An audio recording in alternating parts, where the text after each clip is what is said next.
Irbuun seena. Waadaa kanarraa yoom maq. Lafeen gootota qabsoo bilisummaa Oromoof wareegamanii. Na haa waraanu.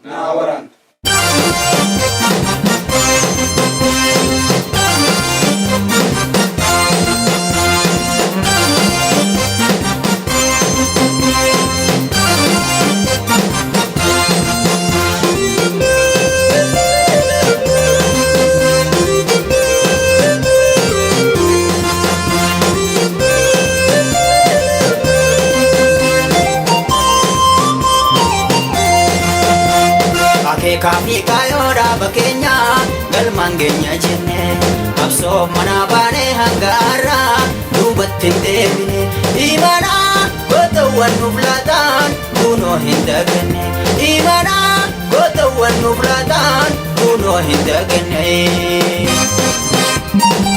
hey wobo ake kami kajal kenya rabu galman genya Oromia ndigel masheti nibilisorti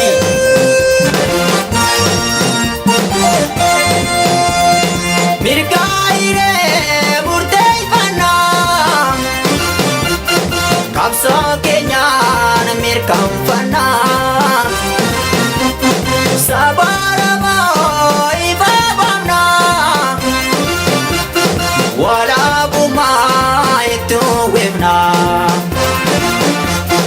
Mirgaire murtei fana Kapso kenyan mirkam fana Sabaramo ibabamna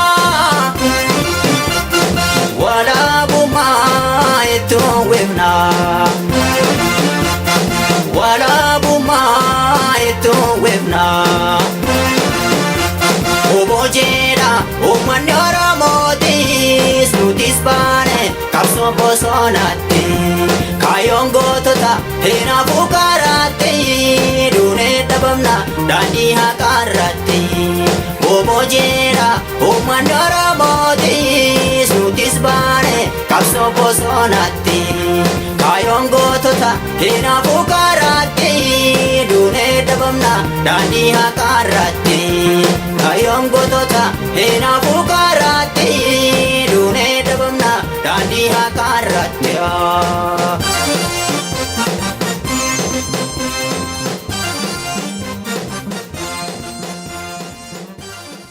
Bara 1957 keessa ilmi Oromoo tokko Oromiyaa baa araddaa tokko keessatti dhalate.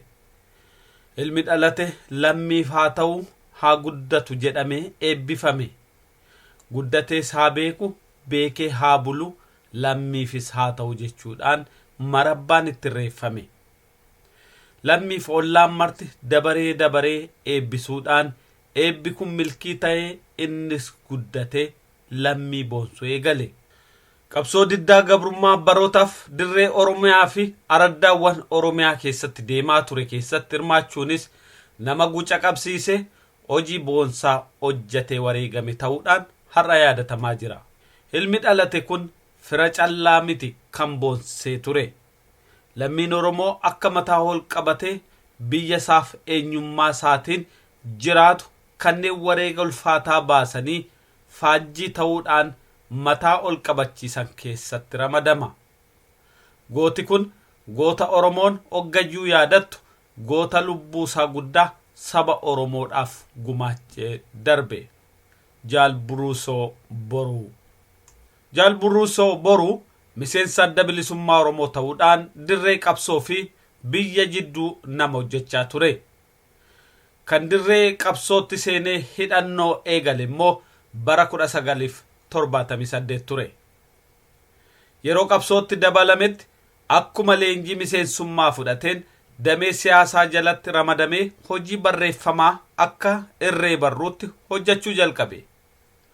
Bara 1979 yeroo korri godina ba'aa taa'u kora kanarratti barreessaa koree godina ba'aa ta'ee filame. Bara 1984 baatii adoolessaa keessa miseensonni koree jidduu kan godina ba'aa Oromiyaa walgayii gaggeeffatan irratti Jaal Buruysoo Boruu miseensa waajjira siyaasaa adda bilisummaa Oromoo ta'ee filame. bara 1989 keessa yeroo kora sabaa adda bilisummaa Oromoo lammaffaa godhatuuf qophiileen adeemsifamaa turetti Jaal Buruysoo Boruu kora qindeessituu kora sabaa ABO lammaffaa keessatti filame. Walgahii kora sabaa ABO lammaffaa irratti bareessaa walgahii kora sabaa ABO lammaffaa ta'es filame. Walgahii kora sabaa ABO lammaffaa irratti Jaal Buruysoo Boruu miseensa waajjira siyaasaa adda bilisummaa Oromoo ta'eet marroo lammaffaa filame dirqama isaa ba'aa ture. Bara 1990tti hojii qabsoo bilisummaa Oromoo tan biyya Somaaliyaatti jaallan isaa kan biroo waliin ramadamee bobba'e. Yeroo dirqama fudhatee biyya Somaaliyaa ga'e hojii dippiloomaasii madditti hojii jaalli hojjate keessaa gurguddoon dhiyeessii humna dirree ba'aa yeroo gabaabduu keessatti furuu isaatiin kan yoomiyyuu seenaa yaadatudha. Haga biyya Somaaliyaa turetti humna adda bilisummaa Oromoo kan yeroo sanitti biyya Somaaliyaa ture karaa taliiga bulchiinsaa leenjisuu hidhachiisuu fi bobbaasaa qindeessuu irratti qoonni jaalli kun gumaachaa ture haalaan boonsaadha ture. Jaal Buruysoo Boruu bara 1991 keessa yeroo mootummaan Ziyaad Barree aangoorraa fonqolu humnaaf deeggartoota adda bilisummaa Oromoo kan Somaaliyaa turanii fi ilmaan Oromoodhaa dandamachiisuuf deeggartootaaf miseensota ifiloo kan yeroo sanatti adda bilisummaa Oromoo waliin haala lolaa hamaa keessa turan wal dhabbii sanaaf osoo bakka hin kennin Oromummaa dursuudhaan isaanis jechuunis ifiloo dabalee akka karaan tolfamuu fi balaa lolaa biyya Somaaliyaatti isaan mudate keessaa akka ba'an taasisuuf murtiin inni fudhate sadarkaa bilchina hoogganummaasaa tan agarsiiftu turte. Jaal Buruysoon bara 1991 baatii caamsaa keessa yeroo biyya Somaaliyaa irratti dirree seenan walgahii kora jidduu adda bilisummaa Oromoo tan godina baarraa qooda fudhate. Walgahii booda mootummaan dargii kufaatiif jeeqamuu jalqabe. Haala ture kana ABO'tiin dhuunfachuudhaaf Jaal Buruysoo Boruu hojii naannoo fuula oborraadhaatiin hojjetamtu hunda dhaaba bakka bu'ee qindeessaa ture. Jaal Buruysoo Boruu bara 1991 hanga 92tti ABO'n mootummaa ce'umsaa keessa hamma ba'utti waajjiroota adda bilisummaa Oromoo kan godina ba'aa turaniif gaafatamaa qabaachuu marii ABO fi TPLF PRDF jidduutti deemuu turte hunda ABO bakka bu'ee gaggeessaa ture. Yeroo sanatti karaa ajajoota humna TPLF PRDF'n shira waliigaltee yeroo san diiguu fi mata jabeenyaa fi mormii goggogduu isaan oofan hunda gootummaan dura dhaabbatee falmaadhaa waan tureef bara 1992 baatii waxabajjii keessa Jaal Buruysoo Boruu humna TPLF PRDF waliin haasofna jechuudhaan waajjira ABO kan magaalaa Adaree biyyootti marsitee ajjeesuudhaaf saganteeffattee turte. Iccitiin tunis waan jalaa dhaga'amteef osoo ittiin milkaa'in Jaal Buruysoon humna waardiyyaasaa waliin gara magaalaa Malkaaraafuu yookaan Kombolchaatti jalaa miliqee osoo hin turiin dirreetti deebi'e. Jaal Buruysoon bara 1993tti hayyuu dureen ABO yeroo sanii Jaal Galaasaa Dilboo gara biyya alaa yeroo ba'u bakka isaa bu'ee gaafatama hojii waliigalaa adda bilisummaa Oromoo tan godina ba'aa ta'e hojjetaa ture. Bara 1993 hanga bara 1995tti dura taa'aa koree taliiga yeroo tan qabsoo hidhannoo godina ba'aa hamma kibbaatti gaafatama qabdu hoogganaa osoo jiru gaafa 10/5 bara 1995tti lolli mooraa inni keessa jirutti ta'ee Jaal Buruysoon murtii fudhatee boombii lamaan of wareeguudhaan qabsaa'otaaf ilmaan Oromoo isa booda hafan hundaatti kabajaa godhe.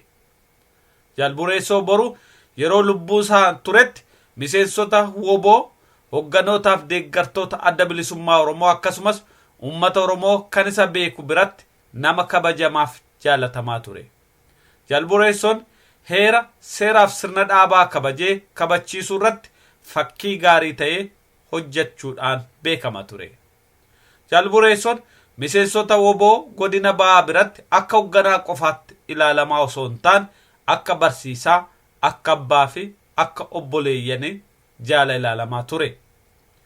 Walumaa galatti yeroo deemu dhaabbatuuf taa'u hunda waanuma furmaataaf dambooba qabsoo bilisummaa Oromooti dubbachaa kan ture. Rakkinoota qabsoo bilisummaa Oromoo kan godina ba'aa Oromiyaatti dhufanii dabran hunda mala dhawee furmaata itti kennuuf guyyaa tokkollee osoo hin boqatiin hoggana bilisummaa uummata isaaf wareegameedha. Goonni ni kufa, qabsoon itti fufa. Injifannoo uummata Oromoof.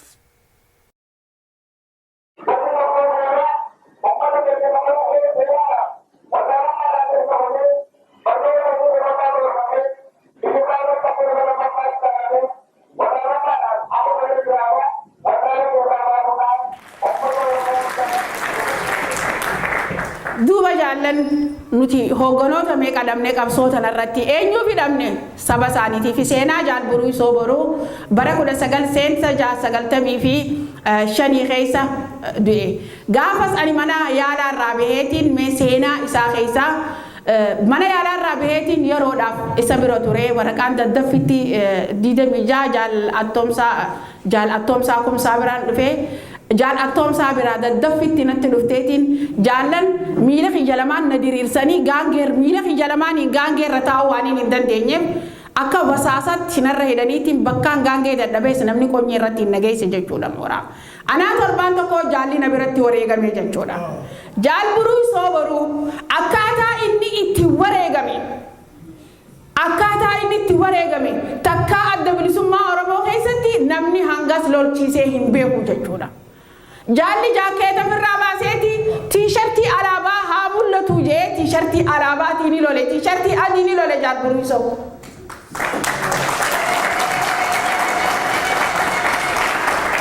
Jaal Buruysoo joolleen mooraa marsiteeti akka inni bahuu ni danda'a. Jaallan bardiinni miila lama qabaa harka lama qabaa lubbuu takka qabaa wahi lubbuu afur qabaa hiijeeni jechuudha. Maali jaal Buruysoo? Jalgalaasaa jilboo hayyuu durummaa isarra kaayati deemi. Maalitti ilaalama? Hayyuu duratti ilaalama jechuudha. Lolli inni guyyaa san qooda keessaa fudhate fayyaan qabu buseen akka malee nyaatteeti naannoo san naannoo badduudha. Ni dhukkubsataa jechuudha. Osoo dhukkubsatuuti mirqaana inni lola san keessatti mirqaane lolli daqiiqaa 30 lolli deeme jechuun lola akkam jabaati jechuudha. Lolli sa'a takkaa fi cinaa deeme jechuudha lolli isaa. Siyyee Xahaay Abrahaa Suyum ayyoota Tigreedhaa tokko maqaan isaanii jalaa badee walitti qabee harka isaatiin girnoof isaanii irraa fuudhee jara sadee walirra kaayee girnoof isaatiin walirra kaayee qawwee 38 lola seeneeti hanga waraanni bilisummaa Oromoodhaa lola dhaabutti jaal Buruysoo humna shoorar keessee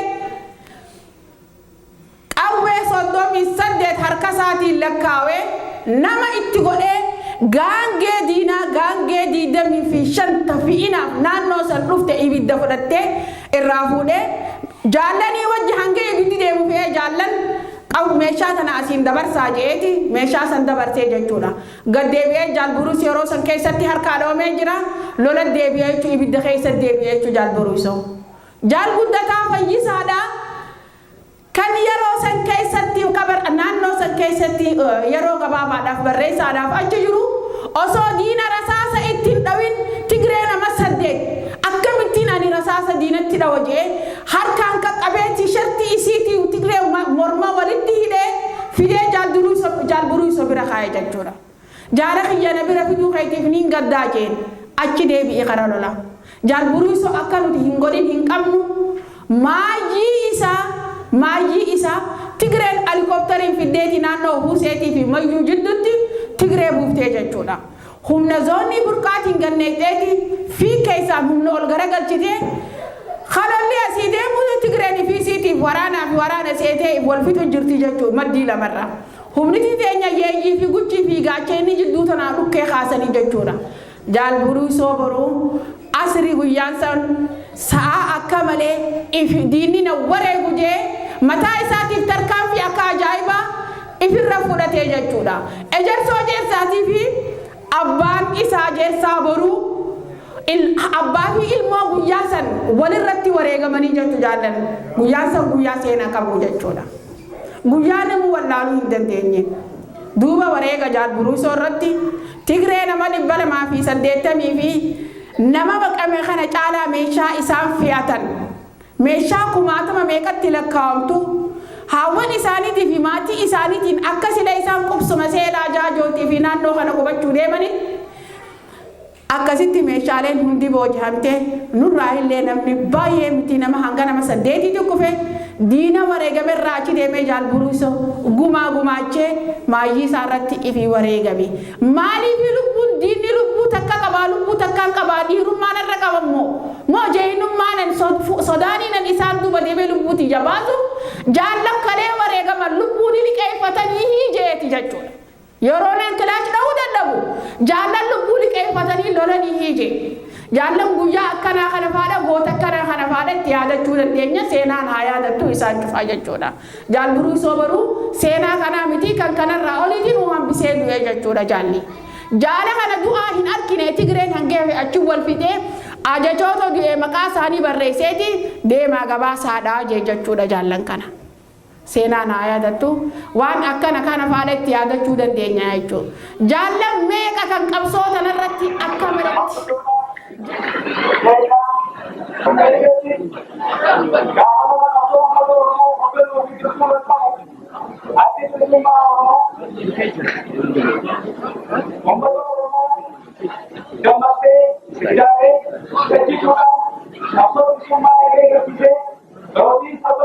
Buruysoo jaallota isaa wajjin nama waliigaltee guddaa qabu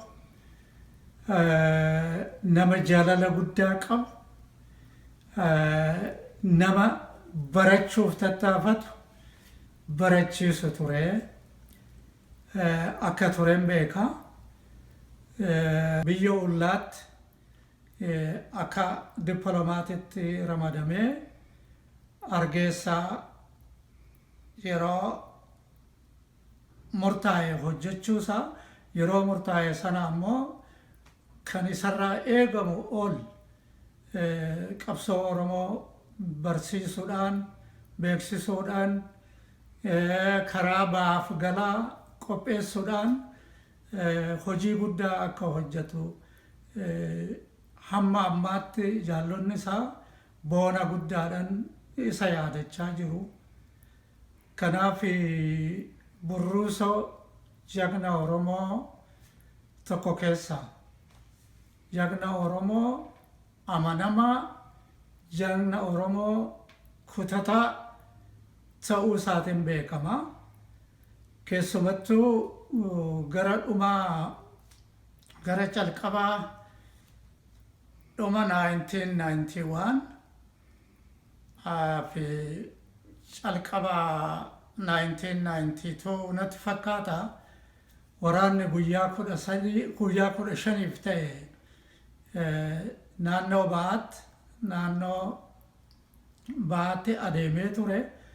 Waraana kana warra geggeesse keessaa gama adda bilisummaa Oromootiin naannoo dadaritti waan ta'e natti fakkaata gara adda bilisummaa Oromootiin warra geggeessan keessaa tokko waraanni suni guyyaa 15 deeme. Waraanni kun gama Tigreetiin nama Saamoraa jedhamtu geggeessaa ture. Gaman ammoo Buruysoo fi jaallota isaatu geggeessaa ture jechuudha. Waraanni kun humnaan waliin gitu, hidhannoon waliin gitu, yaa ta'u malee waraanni adda bilisummaa Oromoodha kan irraa eegamu hun ol injifannoo guddaa argate. 109 jedhamee riippoortiin yeroo sana dhiyaate odeeffannoon yeroo sana qabuuni humni adda bilisummaa Oromoodha tokko nama 9 wajjin akka inni qabsoo gochaa ture. Yaa ta'u malee waraanni humni qawweedhaa jiraatullee humni waraanaa jiraatullee waraanni adda bilisummaa Oromoodha ofirraa ittisee yeroo ce'umsaa sana araarri jidduu seenee waraana kana eenyutu kaase waraanni kun maaliif ka'e kan jedhu finfinnee dhufanii gareen gara lamaanuu kan warra diinaas kan gara adda bilisummaa Oromoos waraanni namoonni waraana kana gaggeessan adde finfinnee dhufanii akka ibsan godhame sana ibsuudhaaf namni bakka bu'ee dhufe Jaalle Buruysoo jechuudha. Jaalle Buruysoo beekuudha ijaan arguudha akkasittiin carraa argadhee jechuudha yeroo kanaa dhufe sana. Walga'iin kuni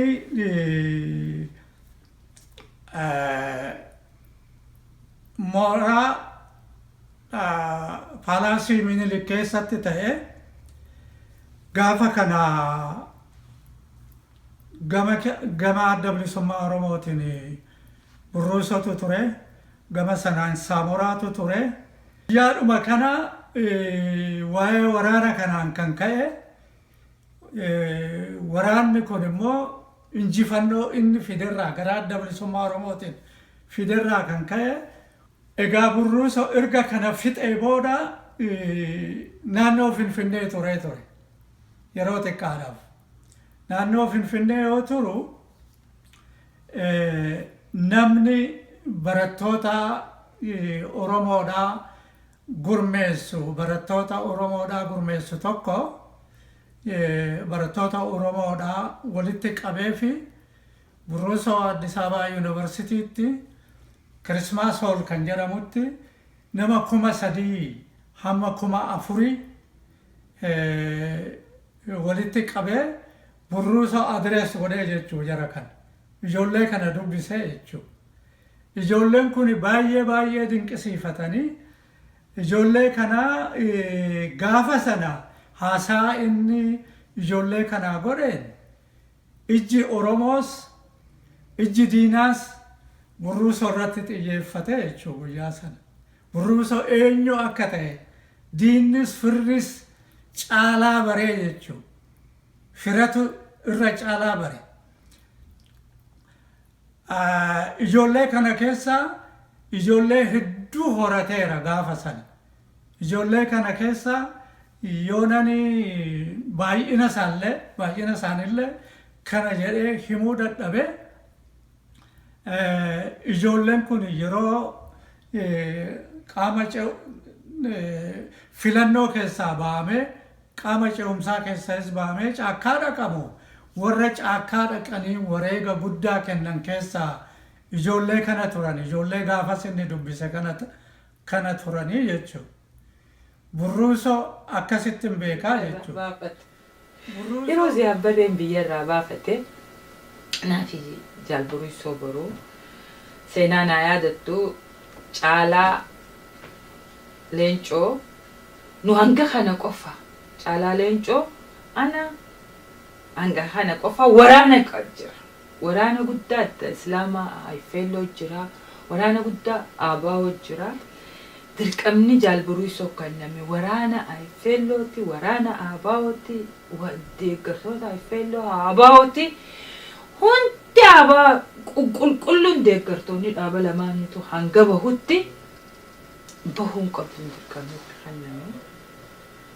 Naaf inni immoo adda bahuu hin taane waliin jira caalaa leencoo nuhi waraanni keenya bahee achi booda jaal Mul'isa Abbaa Gadaa wal harkanii wal gargaaranii baay'ee qabuus Oromummaa jechuun yeroo sanitti yaadni keenya lama ta'uus biyya namaa jirra ministeeriidha waraana akka qabnaa irra wal mari'atanii isaan hundinuu waraanni Ayfeelloos deeggartoonni Ayfeelloos ta'ee jaal Buruysoo yeroo nuti ni baana jennu waraanni dargii ammas nu marsee yeroo nu marsu gaammaan tana haaneetti harkaa baafannee kara Jabuutiitti gaara tokko gaara qottoon hajuu seenne gaara qottoon kana deemnee eega baafannee turre booda yeroo ammas diida waalitti baanu harka diinaa mudanne jaal Buruysoos anis harka diinaa mudanne ammaan sana isinillee gaazititti boqochiisuudhaaf wanneen itti aanangaa kan biraatitti dabarraa jechaadha. Kanatti aansuudhaan walumaa galattuu hanga yeroo mana barnootaa kana keessa turanitti eebbifamtoonni kun karaa barnoota sadeenii jiru jechuun kan qalamaa jechuun Oromiffaa afaan Oromoo kan siyaasaa yookaan poolitikaa akkasumatti karaa waraanaatiin sadeenuu wal faana yeroo hanga mana barnootaa badhaafni kennameef.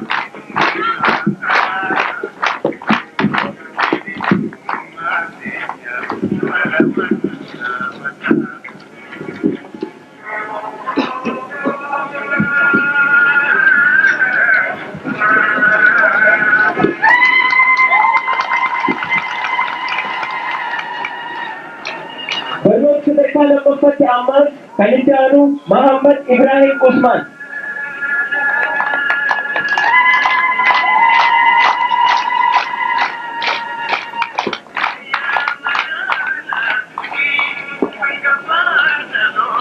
Kan akkasumatti itti aanu barnoota sadarkaa lammaffaatiin shamarran keessaa kanneen asitti baratan keessaa Jaal Firii Sabaa.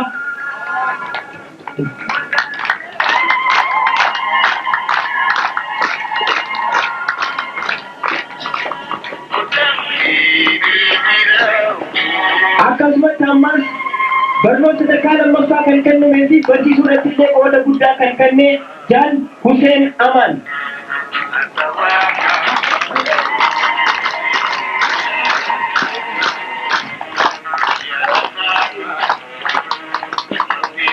Akkasumatti ammas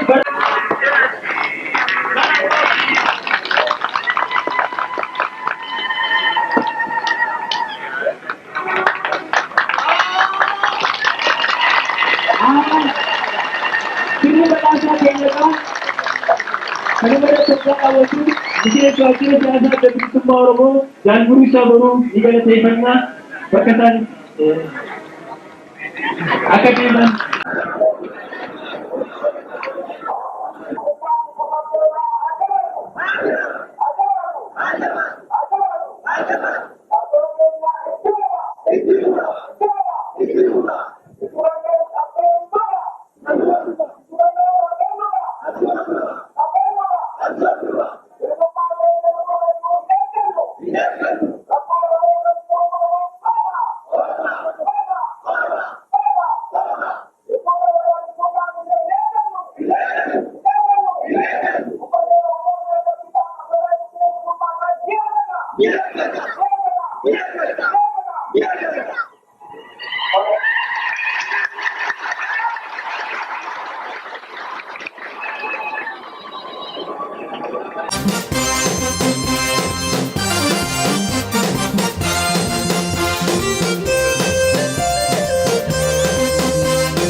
Kafi kayoda bakenya galman genya jenne kapso mana bane hangara dubatin debi ibara goto wanu flatan duno hindagane ibara goto wanu flatan duno hindagane